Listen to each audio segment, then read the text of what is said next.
ये गाना YouTube पर बैन है। एक बार सुनो और फिर से बताना कि YouTube पर क्यों है बैन ये गाना। कहानी शुरू होती है जब तुम स्कूल जाते हो, भारी भरकम फीस भर के अपनी डिग्री लाते हो। पर ये स्कूल कॉलेज किसके हैं जरा गौर से तो देखो, इन मंत्रियों के प्राइवेट धंधों की लिस्ट तो देखो। सरकारी स्कूल कॉलेज इन्होंने खंडर बना डाले ताकि इनकी प्राइवेट दुकानों के कभी ना लगे ताले। सिखाया कुछ नहीं बस डिग्री थमा दी हाथ में और लूट लिया तुम्हें दिन दहाड़े भरी रात में। डिग्री तो ले ली अब तुम जॉब के लिए भटकते हो, PhD करके भी तुम चपरासी के फॉर्म भरते हो। वो 10वीं पास कुर्सी पे बैठ के संविधान का मजाक उड़ाता है, अनपढ़ होकर भी वो तेरे ज्ञान की कीमत लगाता है। वो राज करते हैं तुम पे जिनते दामन दागों से भरे हैं, तुम चुपचाप कहते हो सब ऐसे तुम्हारे जमीर ही मरे हुए।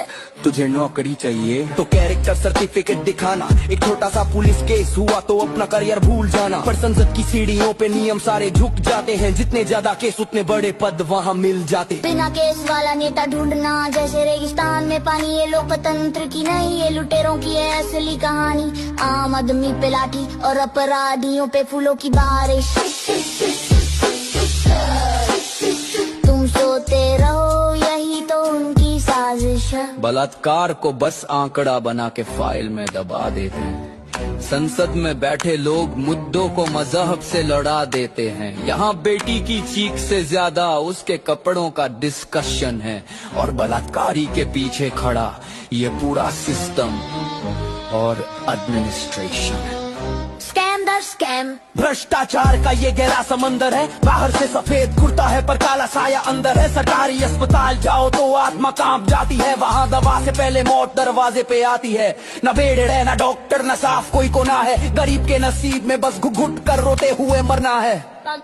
अब थक हार कर देश छोड़ के जाना तुम्हारा ड्रीम है, वीजा की लाइन में लगना ही तुम्हारी आखिरी स्कीम है। तुम बड़े फख्र से कहते हो कि भारत मेरी माँ है, पर जब माँ बीमार है तो बेटा भाग रहा कहाँ है। युवा को क्या, वो तो रील्स की दुनिया में मगन है। उसे क्या पता कि उसकी आंखों के सामने जल रहा वतन है। जब तक अपनी गर्दन पे ना आए यारी, तब तक उसे समझ नहीं आती ये मौत की बीमारी। सोए रहो मत कहना कि ये किसी और की गद्दारी है, सच तो ये है कि ये तुम्हारी अपनी ही बीमारी है। जो जुल्म देख कर भी आज चुपचाप खड़ा है, वो इस देश की बर्बादी का सबसे बड़ा हिस्सा है।